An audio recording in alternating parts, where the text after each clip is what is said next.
am currently up in the attic. What I've done right now is removed a lot of the insulation around the walls that were leaking. Alright, there's our attic access over there. What I've done is remove the insulation from above the middle walls, because on top of all those walls the insulation was all dark, indicating a lot of air leakage. And if you look close, there's these gaps where there's a vapor barrier installed, but there's definitely warm moisture that creeps up in the inside of the walls and around any penetration. So like around the water heater vent. Over here we have some plumbing vents, and you'll see electrical wires. All those holes are great places. Also any penetrations like around the bath fan. I'm going to get that later. After I air seal around all the walls, I'm going to have to move the insulation around. But the problem up here, we had all this moisture getting into the attic, which was then creating some mold on the sheathing. And our job today is to try to seal it up so that moisture can't get into the attic. If the moisture can't get into the attic, then we won't have any mold problems. So we'll treat the mold at the end of this project. And that'll be another video. I'll also move that bath fan. We'll extend that through the roof. Right now that's just vented down right inside the eaves or the soffit material. For this particular project, I'm using this quad foam QSI, and the reason I chose this particular foam was because it can be applied when the weather is fairly cold, whereas most of the foam that comes in cans, you have to install it or apply it when it's about 50 degrees out. This can be applied at temperatures down to about 14 degrees Fahrenheit.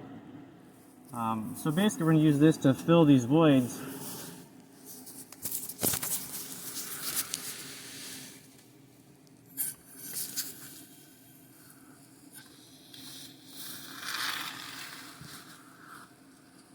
Just like that. We're going to do that all the way along here and create a nice seal between the drywall and the wood.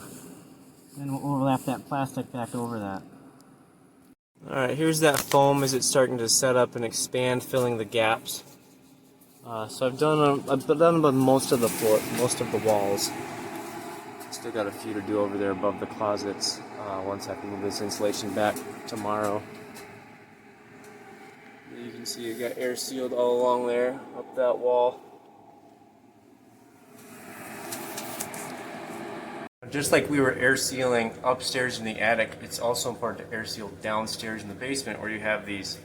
This is a plumbing stack, but any penetration like this from the basement that extends all the way through the roof is with an opening like that, allows all this air from down here to be traveling straight up to the roof, and that's called stack effect, because as hot air rises, everything with the hot air goes up too.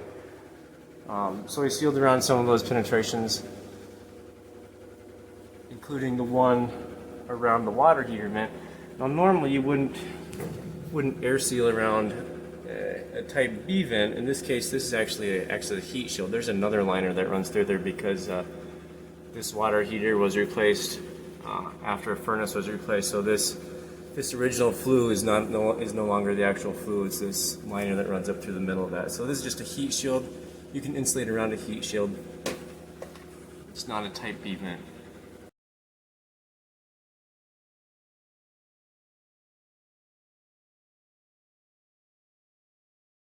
Cold air returns are also a big source of air entering the attic.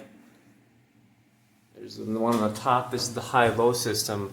We want to air seal inside of this cavity as well. Even though we've air sealed on top of the wall, I also want to try to air seal it in here in order to try to minimize how much air might potentially creep up through there, because that is a great source that goes through the whole house, letting warm air up.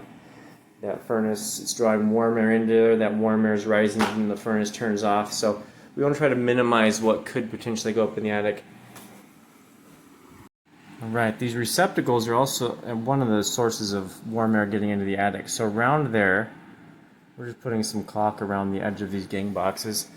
That goes straight up into the attic. Now, I sealed up in the top part of the attic already, but I'm trying to limit how much moisture air, warm air might try to sneak into that just from warm air rising, called the stack effect. Anyways,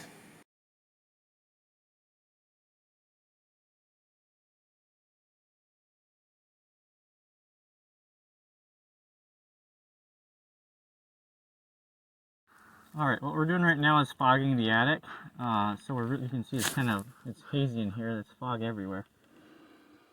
But basically we are spraying a mold control solution into the joist. It's having a hard time focusing with all that fog. But a gun like this.